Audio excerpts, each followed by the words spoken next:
Welcome to our 5 on 5. Please be joined again by Senator Ron Wyden. Senator, good to see you. Thanks for having me. Thanks for being here on a Sunday. We're recording this in advance of the holiday. Want to talk about Meet the Press today. Arizona Republican Senator Jeff Flake said that there's increasing concern inside the GOP that the President of the United States is going to fire Special Counsel Robert Mueller. Can he survive that? And do you think congressional Republicans will stand by him if that happens? The ball really now is in Mitch McConnell's court. The Senate Judiciary Committee recently passed a bill strengthening the protections for Bob Mueller and for special counsels. In effect, what it does is create an opportunity for reinstituting the special counsel, making sure that there are appropriate protections in place. The bill did have bipartisan support in the Judiciary Committee. I think it is now urgent business that Mitch McConnell bring that bill to the floor. You've been tweeting a lot about high gas prices and the president's role in them. How much responsibility do you think he bears in this? Craig, the fact is this time of year, there's a history of prices moving around, going up a bit. But when the president took us out of the Iran agreement, there is no question in my mind that this created fear and doubt in these global energy markets. And they are global. I mean, there are global market trends that affect everybody in Southern Oregon. And in effect, taking us out of that agreement, in my view, created doubt about the availability of supply. It created fear about the prospect of war in the Middle East, and I think it has clearly contributed to some of these issues. We saw it coming into town, folks paying $3.30 and sometimes more for gas. You're continuing to fight an FCC decision that allows internet service providers to charge more for higher quality service or to stream different types of data. Is this a fight that can be won? We won it in the Senate.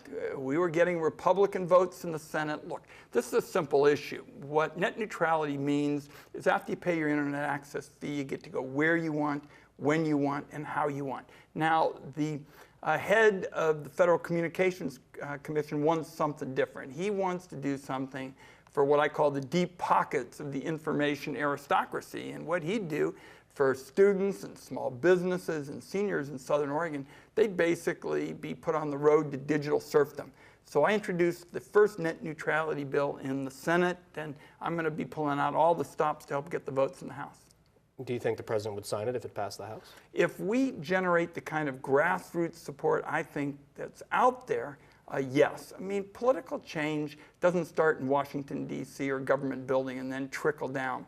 It is really bottoms up. And I can tell you, based on the town meetings I'm having, and especially Republicans, we see this also in surveys, they understand that net neutrality and giving everybody a fair shake is something that is just good government. We're going to take a quick break. We'll have more in just a moment. Stay with us. Welcome back to our 5 on 5. Again, we're here with Senator Ron Wyden. Senator, what are you doing to help ensure that Oregon doesn't face a summer filled with smoke like last year? Well, we really had some progress here in the last few weeks on forestry. Mike Crapo and I basically got all the major legislation we had been pushing for over 5 years passed. First, we're not any longer going to discriminate against fire prevention. For years, the government would short fire prevention. We'd have big fires, had to find the money to put them out, and they just took money from the prevention fund. That is not going to happen any longer. We'll be able to go in there earlier and thin out those overstocked stands when it's hot and dry. That's going to be a big plus. Then we got some management reforms that I think are also very good, what are called the good neighbor reforms that encourage more collaboration. And then finally, the Congress extended the Secure Rural Schools law that I wrote a number of years ago. It's brought our state more than $3 billion, and that's really key money for law enforcement and basic services. What's the solution to the water crisis that's looming in the Klamath Basin? In the Klamath Basin, we came so close when I was chairman of the Energy and Natural Resources Committee. We had a special working group that was committed to finding common ground. This is not rocket science in terms of what needs to be done. You've got to have everybody at the table. You've got to have an inclusive process. That means ag, that means the tribes, that means all the players, and I think we can get there this year. I and the delegation, we have been talking in a bipartisan way about what needs to be done.